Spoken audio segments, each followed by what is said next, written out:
What's up, college football fans, and welcome back to the channel. Today, we're diving deep into a situation that has a lot of Alabama supporters scratching their heads after the latest Iron Bowl. We're talking about star wide receiver Ryan Williams. The Crimson Tide pulled off a hard-fought 27-20 victory against their arch-rivals Auburn, but one key player was conspicuously absent from the stat sheet. Ryan Williams was on the field for 38 snaps, a significant amount of playing time, yet he wasn't targeted a single time in the passing game. Not once. For a player of his caliber, this is genuinely shocking. We all remember his spectacular freshman season in 2024. The guy was an absolute phenom, leading the Crimson Tide in both receiving yards with 865 and touchdown catches with 8. He was the go-to playmaker, the guy you trusted to make something happen in the biggest moments. He was electrifying, and it felt like we were watching the next great Alabama receiver blossom right before our eyes. But this sophomore season has been a different story. It's been a tougher road for Williams. He's been hampered by injuries, which can disrupt any player's rhythm. On top of that, he's had some uncharacteristic issues with drops. Consistency has been a real struggle. This season, he's managed 40 catches for 598 yards, which are respectable numbers for most. But for a player with his talent and expectations, it feels like a step back. And as the season has worn on, especially in these crucial late-season games, his role in the offense seems to have diminished. The Iron Bowl was the most glaring example of this trend. Seeing him out there, running routes, and not even getting a look from the quarterback was bizarre, to say the least. So, what's really going on here? Is there some behind-the-scenes issue? Has he fallen out of favor with the coaching staff? Fans were buzzing with speculation, and understandably so. When a player who was your leading receiver just a year ago becomes invisible in the biggest game of the year, questions are going to be asked. Is it a lack of trust? Is it a scheme change? Or is it something else entirely?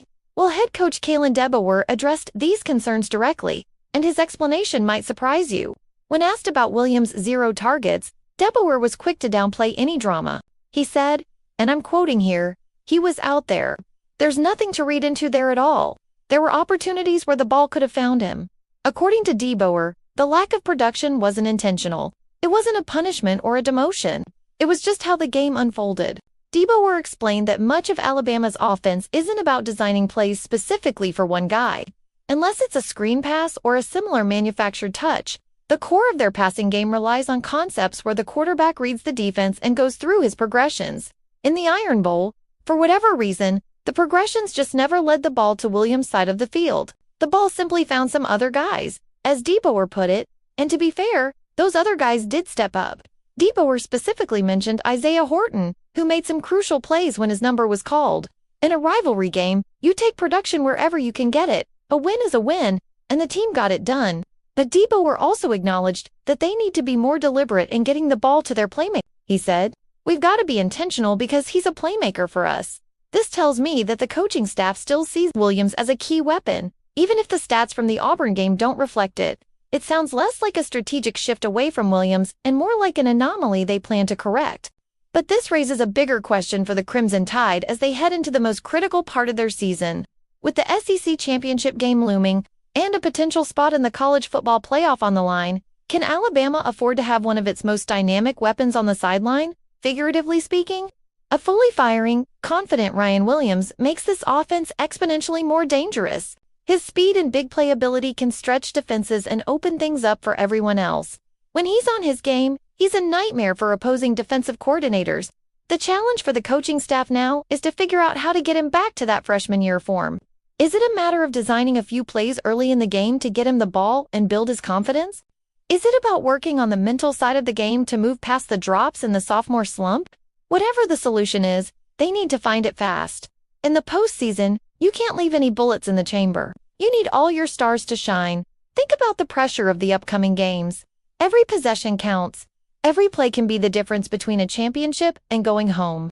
In those moments, you want a player with the proven ability to change a game with a single touch. That's Ryan Williams. The team knows it, the fans know it, and you can bet their opponents know it. So, while DeBoer's explanation makes logical sense from a coaching perspective, the pressure will be on to actively involve Williams going forward. It's a fascinating storyline to watch. Will we see Ryan Williams reemerge as a focal point of the Alabama offense in the SEC championship? Or will his quiet end to the regular season continue into the postseason? His performance, or lack thereof, could be a major X factor in Alabama's quest for another national title. The talent is undeniable. The past production is there. Now, it's all about putting the pieces back together when it matters most. What do you guys think? Was the Iron Bowl a one-time fluke, or is this a sign of a bigger issue for Ryan Williams and the Alabama offense? Let me know your thoughts down in the comments below. I'm really curious to hear your take on this situation. As always, thanks for watching and for being part of the conversation. If you enjoyed this breakdown, make sure to hit that like button and subscribe for more college football analysis. We'll be covering all the action as we head into championship week. See you in the next one.